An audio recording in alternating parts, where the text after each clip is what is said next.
I have a little bit of a longer question, so please bear with me.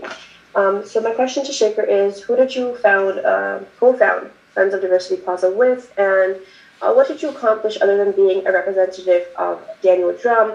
My family contributed fiscally for the first 3 years as a paying back sentiment to the community, and we feel that in many ways you are using our work as your own, and you didn't come to the table to have a discussion with us ever in the past decade that you've been here.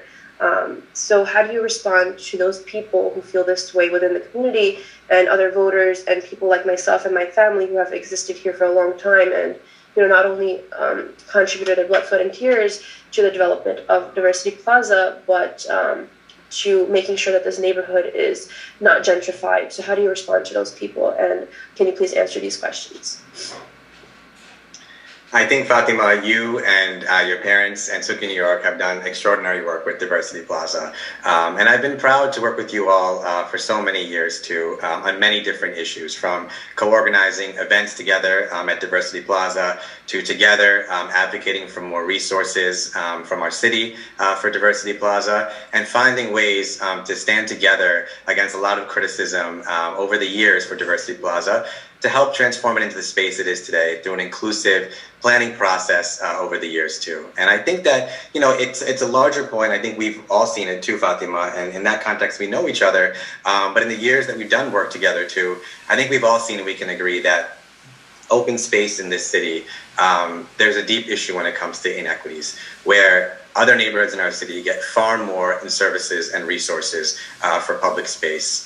And whereas neighborhoods like ours with Diversity Plaza don't get those resources. And we've had to really fight and advocate against a city government that was often unresponsive to us when it came to things like sanitation services for Diversity Plaza, when it came to navigating a very bureaucratic permitting process for Diversity Plaza, finding ways to keep events organized at the plaza. And I think that's the work really ahead of us too, is to make sure that in our city, we do a much better job of our city providing resources and services for public spaces like Diversity Plaza, grassroots spaces that need far more attention and services from the city than the city has provided up till this day. Thank you. And now to our closing remarks. I just want to say one thing. You didn't answer, who did you found Friends of Diversity Plaza with? Friends of Diversity Plaza. Who did you co-found it with? It's been a coalition of neighborhood residents, community activists, those from neighbors who live or work around Diversity Plaza, LGBTQ residents as well. It's been a broad cross-section of support, and I know Suki New York has also worked with us closely and knows many of the individuals involved in Friends of Diversity Plaza, because we've worked together over the years, and look forward to continuing that work too. So what year did you do this in?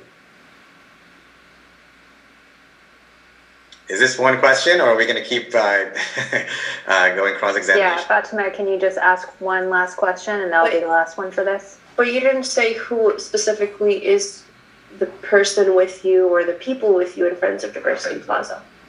And well, I think that there's a whole number of coalition residents who have worked together around Diversity Plaza, and I consider all of them to be co-founders. We were in meetings together in the very beginning in 2012 and 2013 when Friends of Diversity Plaza first formed too, about ways together to think about how we address the plaza and can build public support for the plaza. And I consider all of those as part of Friends of Diversity Plaza. And Suki New York too, who's been a great partner of ours over the years as well. And you too, Fatima. Great. So for closing remarks, 1 minute each, just wrap up. Fatima, you can go first. Thank you. I appreciate that. So as someone who wants to be the next city council member in District 25, I think that it's important that we are truthful and honest about our positions and make sure that we are accountable from the very beginning. And I don't believe that many of the, not many, but one of the candidates is being very truthful about his position on the question I just asked him. But moving forward from that, I think that it's important as an individual who is 23 years old that wants a better neighborhood overall in this neighborhood, and I want to make sure that everybody's included in the conversation of all ears. I think it's important that we're all on one page as a community about who we want to elect, who wants to be the next voice, and we want to make sure that, when we ask questions of each other, that people are honest. And, as a candidate running for city council, we only amplify who we truly are. And so I think it's very obvious to the public who these people are. And, I just want to go back to the question that Shekar said. I have a little piece of paper here that says this is something that Suki New York gave to Friends of Diversity Plaza, and it says Andrew Vonen's name on there. And so this piece of paper is a you want to just wrap up done in this neighborhood. And sorry for if you want to just wrap up, yeah, for sure. And I think that it's important that whoever we elect is a true representative voice for everybody, and is willing to work with other opponents regardless of our differences.